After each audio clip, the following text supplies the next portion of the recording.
பகுஜன் சமாஜ் கட்சி மாநில தலைவராக இருந்த ஆம்ஸ்ட்ராங் கொலை வழக்கில் மேலும் 3 பேர் கைது செய்யப்பட்டிருக்கிறார்கள். பகுஜன் சமாஜ் கட்சி மாநில தலைவர் ஆம்ஸ்ட்ராங் கொலை வழக்கில் மேலும் 3 பேர் கைது செய்யப்பட்டிருக்கின்றனர். விக்னேஷ் என்கிற அப்பு, விஜயகுமார், முகுந்தன் ஆகியோர் கைது செய்யப்பட்டிருக்கிறார்கள்.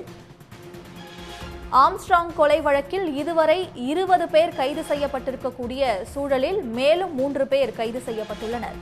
பகுஜன் சமாஜ் கட்சி மாநில தலைவராக இருந்த ஆம்ஸ்ட்ராங் கடந்த 5ஆம் தேதி வெட்டி படுகொலை செய்யப்பட்டார்.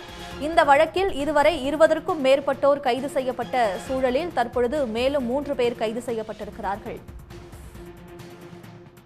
கூடுதல் விவரங்களுடன் செய்தியாளர் செந்தில் இணைப்பில் இருக்கிறார். செந்தில், ஆம்ஸ்ட்ராங் கொலை வழக்கில் இதுவரைக்கும் 20 பேர் கைது செய்யப்பட்டிருந்தார்கள். தற்பொழுது மேலும் 3 பேர் கைது செய்யப்பட்டிருக்கிறார்கள். எந்த அடிப்படையில் இந்த 3 பேரையும் கைது செய்திருக்கிறார்கள்? விவரங்கள். பகுஜன் சமாஜ் கட்சி மாநில தலைவர் ஆம்ஸ்ட்ராங் கொலை வழக்கில் மேலும் 3 பேரை போலீசார் கைது செய்திருக்கிறார்கள். இதுவரை கைதானவர்களின் எண்ணிக்கை தற்போது 20 இருக்கிறது. ஏற்கனவே 17 பேர் கைது செய்யப்பட்டுள்ள நிலையில் தற்போது மேலும் 3 பேர் கைது செய்யப்பட்டிருக்கிறார்கள்.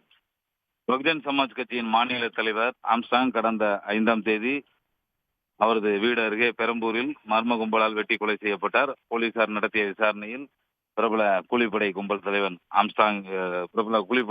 தலைவன் ஆற்காடு சுரேஷின் தம்பி உள்பட கிட்டத்தட்ட 11க்கும் மேற்பட்டோர் இந்த கொலையில் ஈடுபட்டது தெரிய வந்தது. இதையடுத்து போலீசார் பிரபல கூலிப்படை கும்பல் தலைவன் பொன்னை பாலு உட்பட 11 பேரை கைது செய்தனர். அதன் தொடர்ச்சியாக இந்த வழக்கில் யார் யாரெல்லாம் அவர்களுக்கு உதவி செய்வதார்கள் என்பதை கண்டறிந்து கைது செய்திருக்கிறார்கள். மொத்தம் இதுவரை 17 பேர் நேற்று வரை கைது செய்யப்பட்டிருந்தார்கள். அதில் 5 பேர் வழக்கறிஞர்கள் மற்ற 12 பேர் ஆற்காடு சுரேஷின் உறவினர்கள்.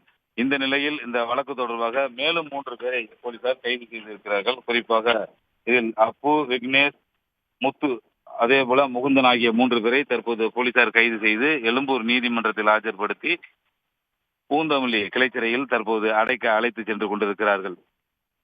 உடனுக்குடன் செய்திகளை தெரிந்து கொள்ள சன் நியூஸ் பெல் ஐகானை கிளிக் பண்ணுங்க.